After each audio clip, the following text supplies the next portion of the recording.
of the great things about science is that when scientists make a discovery, it's not always in a prescribed manner, as in only in a laboratory under strict settings with white lab coats and all sorts of neat science gizmos that go beep. In reality, the events and people involved in some of the major scientific discoveries are as weird and varied as they get. My case in point, the weird history of the cell theory. There are 3 parts to the cell theory. 1. All organisms are composed of 1 or more cells. 2. The cell is the basic unit of structure and organization in organisms. And 3. All cells come from pre-existing cells. To be honest, this all sounds incredibly boring until you dig a little deeper into how the world of microscopic organisms and this theory came to be. It all started in the early 1600s in the Netherlands, where a spectacle maker named Zacharias Janssen is said to have come up with the first compound microscope, along with the first telescope. Both claims are often disputed, as apparently he wasn't the only bored guy with a ton of glass lenses to play with at the time. Despite this, the microscope soon became a hot item that every naturalist or scientist at the time wanted to play with, making it much like the iPad of its day.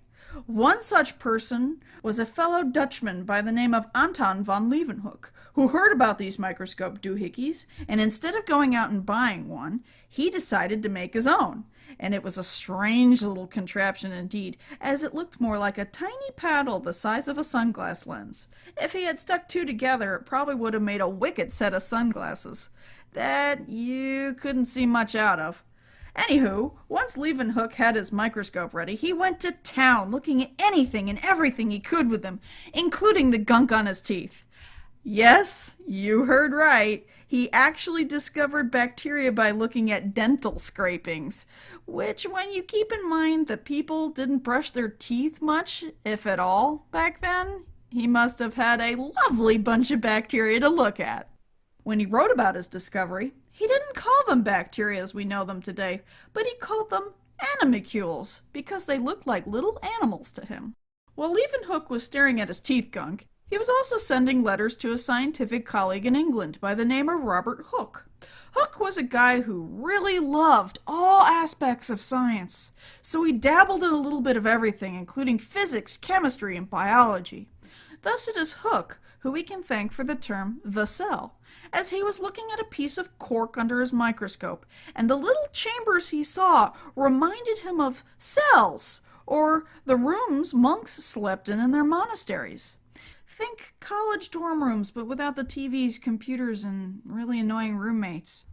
Hooke was something of an underappreciated scientist of his day, something he brought upon himself as he made the mistake of locking horns with one of the most famous scientists ever, Sir Isaac Newton. Remember when I said Hooke dabbled in many different fields? Well, after Newton published a groundbreaking book on how planets move due to gravity, Hooke made the claim that Newton had been inspired by Hooke's work in physics.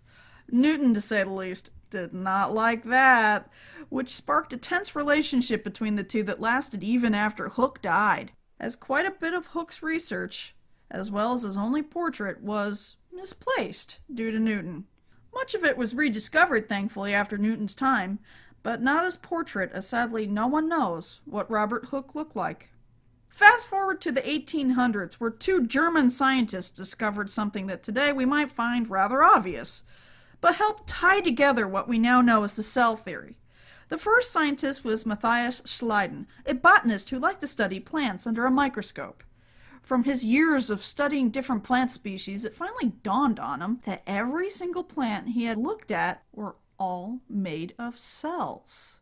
At the same time, on the other end of Germany was Theodor Schwann, a scientist who not only studied slides of animal cells under the microscope and got a special type of nerve cell named after him, but also invented rebreathers for firefighters and had a kickin' pair of sideburns. After studying animal cells for a while, he too came to the conclusion that all animals were made of cells.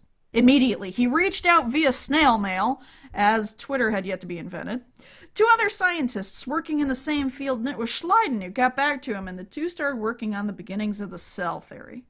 A bone of contention arose between them, as for the last part of the cell theory, that cells come from pre-existing cells, Schleiden didn't exactly subscribe to that thought, as he swore cells came from free cell formation, where they just kind of spontaneously crystallized into existence.